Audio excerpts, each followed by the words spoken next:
পার্লামেন্টে এটা হবে কিনা, আবার উচ্চ কক্ষে সেটা সংখ্যানুপাতিক হবে কিনা, এরকমের কয়েকটি বিষয়ে রাষ্ট্রপতি নির্বাচন প্রক্রিয়া রয়েছে। সেইগুলো নিয়ে আবার 2 দিন গ্যাপ দিয়ে হয়তো আলোচনা হবে এবং এই লাঞ্চের বিরতির পরে সংবিধানের মূলনীতি সহ আর নির্বাচনের যে আসনের সীমানা নির্ধারণ, এই দুটো বিষয় নিয়ে আলোচনা হবে।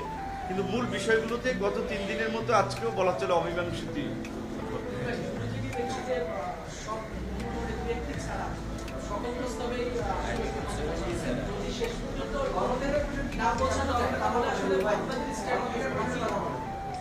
এটা আসলে দুঃখজনক। দেখেন, আমরা তো বলছি যে যেমন আমরা 2021 সালে যখন দলের ঘোষণা করি তখন আমাদের একটা পজিশন ছিল যে বাংলাদেশে ভারসাম্যপূর্ণ সংসদের জন্য আনুপাতিক হারে নির্বাচন হবে এবং সংসদের উচ্চ কক্ষ এবং নিম্ন কক্ষ দুটো কক্ষ থাকবে। সেই ক্ষেত্রে জাতীয় ঐক্যমত্যের স্বার্থেই কিন্তু আমরা আমাদের দলীয় পজিশন থেকে সরে এসেছি যে না, অন্তত আনুপাতিক হারে একটা কক্ষের আপনার প্রতিনিধিত্ব নিশ্চিত হোক। তা আমরা কিন্তু আমাদের দলীয় পজিশন থেকে সরে আসছি।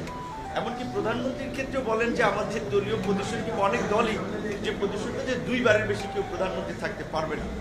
সেইখানে এখন যখন সময়ের কথাও নির্ধারণ হচ্ছে, তাও কিন্তু আমরা বলছি ওকে, কেউ যদি কোনো কারণে একটা টার্মের ফার্স্ট